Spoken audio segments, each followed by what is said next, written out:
Greetings, Father Kevin Kennedy here. I'm seeing you online. I'd much prefer to see you in person, which is the good news of my message today. We will begin to be able to see one another in person in church. Maybe you've heard that there are some churches that have already opened their doors to the public.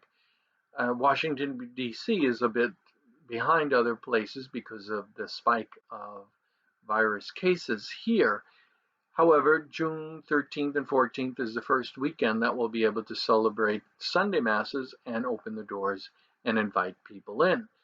That is great news. I miss you all so much. I can't wait to see you back in church. It will be a blessing to see you back in the church. Now, with that said, I also want us to think about what that's going to look like because, sure, we all want to get back to church, but it's going to be very different than what we're accustomed to. And some of the things that we have to do don't feel very natural at all. But here's the good news. The church has been thoroughly cleaned. It is as shiny as could be. Touchable surfaces have been painted with polyurethane. But we're going to have to keep it very clean. And in fact, we will need to clean the church in between every Mass. So we are going to need an army of volunteers to help with the cleaning, in addition to volunteers to help us move people in church, move people around church, move people out of church, all the time maintaining social distancing. So how many people can actually come back? Well, it's an estimate because we're not sure how many people will be coming from the same households versus people coming in groups of two or just by themselves. With um, some people being able to sit together because they live in the same home, we think we can get about 100 people in the church and still maintain a safe distance. And because it will take a while to distribute communion, while maintaining that distance, we will have communion at the end of Mass. So that way there'll be just one procession out of the pews up to communion and then out the doors. Now, there will be music at the Sunday Masses, but there'll be no hymnals, and congregational singing will be discouraged because when we sing, we put a lot more of our moist breath out into the air around us. Each person attending a Mass will need to register to attend, and contact information will be collected for contact tracing. And anyone who is experiencing any symptoms of illness will not be permitted in the building. Now, these are very drastic measures and completely contrary to what we think of when we think of coming to church and celebrating the Eucharist.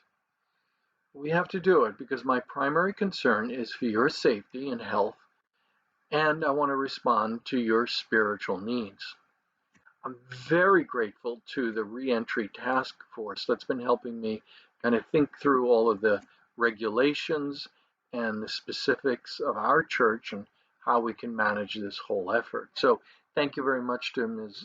Doris Brown, Arthur Scott, Teresa Castillo, Mary and Brendan Tavelli, Jackie Barnes, and the chair of our parish council, Mr. Charles Coleman.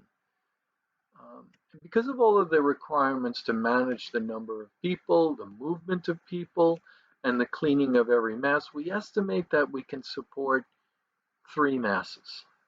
The schedule will be something like this: a bilingual Saturday evening Mass or Saturday afternoon Mass, which we can record and then have available online at any time.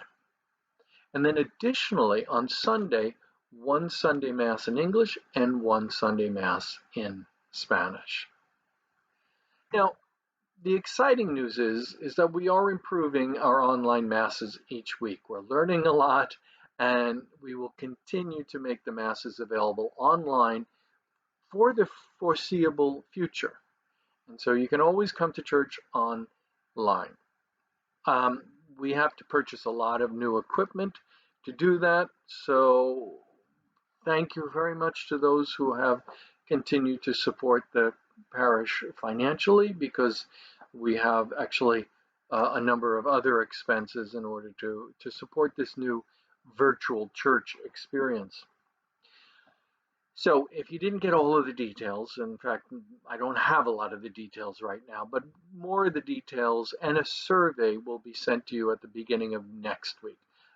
In this message, I just wanted to give you a sense of, one, the good news that we are going to be able to come back into the church, but the not so good news is it's going to have to be highly regulated for probably several months to come.